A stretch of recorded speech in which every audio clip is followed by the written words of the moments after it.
How's it going, everybody? Welcome back to 2A News Now.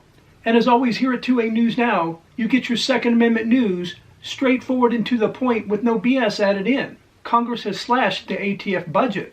And also there was a new bill filed that will protect gun retailers from the Biden ATF. The 6 budget bills unveiled by the House and Senate leadership over the weekend may not slash spending overall, but the measures do contain at least one targeted budget cut that will meet with the approval of most Second Amendment advocates. The 6 bills in the $467.5 billion appropriations package will fund several departments through the fiscal year 2024, including the Department of Justice. And while the bills amount to a 0.03 spending percent increase compared to last year, some agencies are going to be doing more with less. If the measures are adopted by the House and Senate this week, Republicans highlighted cuts in the Commerce, Justice, Science bill, to the FBI, the ATF, and the EPA, in the Interior Environmental bill, as big wins of their own in the legislation, along with gun-related policy writers. GOP negotiators said the package would reflect the first overall cut to non-defense, non-VA spending in almost a decade.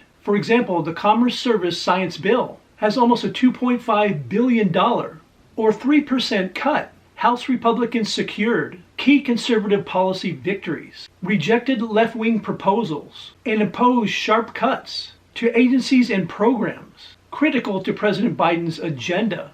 House Republicans pointed to reductions to 3 major agencies as wins in the legislation, including a 7% cut to the ATF and a 6% cut to the FBI.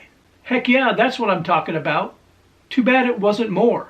A lot of people are curious to know if the cuts are directed at any particular area of the agency, or is it just an across-the-board reduction in spending. Now I'm going to talk about the new bill that will protect gun dealers from Biden's ATF. It's no secret that the ATF under Biden has targeted firearms retailers, constantly claiming that rogue gun dealers are fueling violent crime. In fact, the administration has painted gun dealers as enemies of America, with Biden's so-called zero-tolerance policy for even minor work paper errors. The ATF has forced hundreds of dealers out of business in the past few years and prodded others to give up their licenses instead of facing a hearing. A recent report from the ATF showed in 2023 revoked 157 federal firearm licensees following an inspection, nearly twice as many as the 88 licenses revoked in 2022. In the last 6 months of 2021, before the zero-tolerance policy, only 5 licenses were revoked. In response to this atrocity, U.S. Senator Joni Earnst, who is a Republican from Iowa, has introduced a measure to curb this misuse of power. Her bill is titled Fighting Irrational Regulatory Enforcement to Avert Retailers' Misfortune, also known as the Firearm Act. Senator Ernst said Biden's ATF has had it out for gun owners since day one. For years, the Biden administration has cracked down on law-abiding gun dealers to advance its own gun-grabbing agenda, even preventing small businesses from making a living rather than helping dealers comply with the law. Biden's ATF has created more hurdles to legally sell guns so it can turn around and revoke licenses for inconsequential so-called violations. The measure creates a safe harbor for FFLs to self-report violations so they can correct any accidental errors. It requires the ATF to work collaboratively with FFLs to fix violations and help avoid future violations. Addresses the willfulness issue by defining it to mean voluntary, intentional violation of a known legal duty, achieved through specific intent or deliberate planning, excludes previous conduct, and creates a rebuttal if the conduct is not willful, and allows for direct judicial review of license revocations to avoid the ATF from serving as both the judge and prosecutor. Sounds to me like it makes a lot of sense.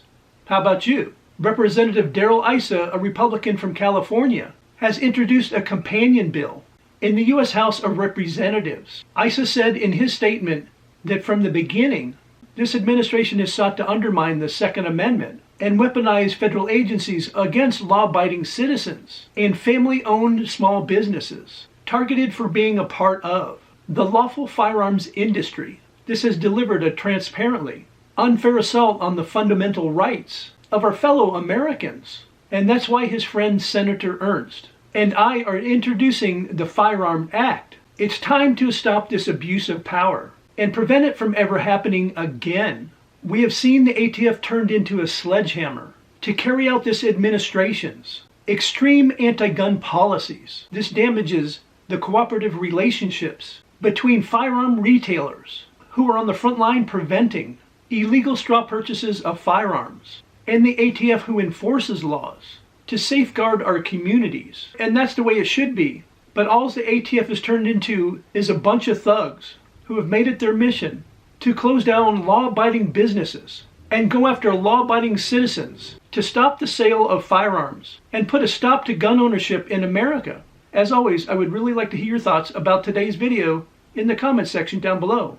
And if you enjoyed this video, or if I gave you some information you didn't know, or if you just wanted to help the channel and help it to continue to grow, all you have to do is take a few seconds of your time to like, share, and subscribe and hit those post notifications. And I invite you to come back and watch my next video.